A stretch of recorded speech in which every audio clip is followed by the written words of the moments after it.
ಬೆಳಗಾವಿ ಅಧಿವೇಶನ ನಡೀತಾ ಇದೆ. ಇವತ್ತೇನು ಅಧಿವೇಶನ ನಡೀತಾ ಇದೆ ಆ ಸಮಯದಲ್ಲಿ ಒಳ ಮೀಸಲಾತಿಯ ಜಾರಿಯ ಬಗ್ಗೆ ಮಾದಿಗ ಸಂಘಟನೆಗಳ ಒಕ್ಕೂಟದ ವತಿಯಿಂದ ಮಾದಿಗ ಮತ್ತು ಉಪಜಾತಿಗಳ ಒಕ್ಕೂಟಗಳ ವತಿಯಿಂದ 14ನೇ ತಾರೀಕು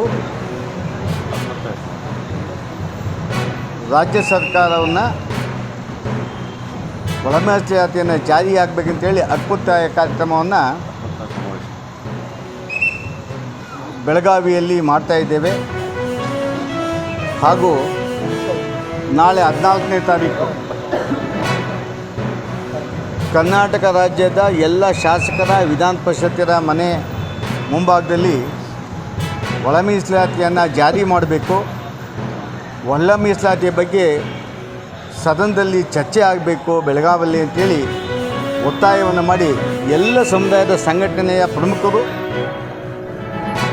ತಮಟೆ ಚಳವಳಿಯನ್ನು ಮಾಡ್ತಾಯಿದ್ದೀವಿ. ರಾಜ್ಯದ ಎಲ್ಲ ಸಮುದಾಯದ ಬಂಧುಗಳು, ಮಾದಿಗ ಉಪಜಾತಿಯ ಬಂಧುಗಳು, ಹೋರಾಟಗಾರರು, ಎಲ್ಲ ಯುವಶಕ್ತಿ ರಾಜ್ಯದ ಶಾಸಕರನ್ನು, ಮಂತ್ರಿಗಳನ್ನು, ವಿಧಾನ ಪರಿಷತ್ ಸದಸ್ಯರನ್ನು ಈ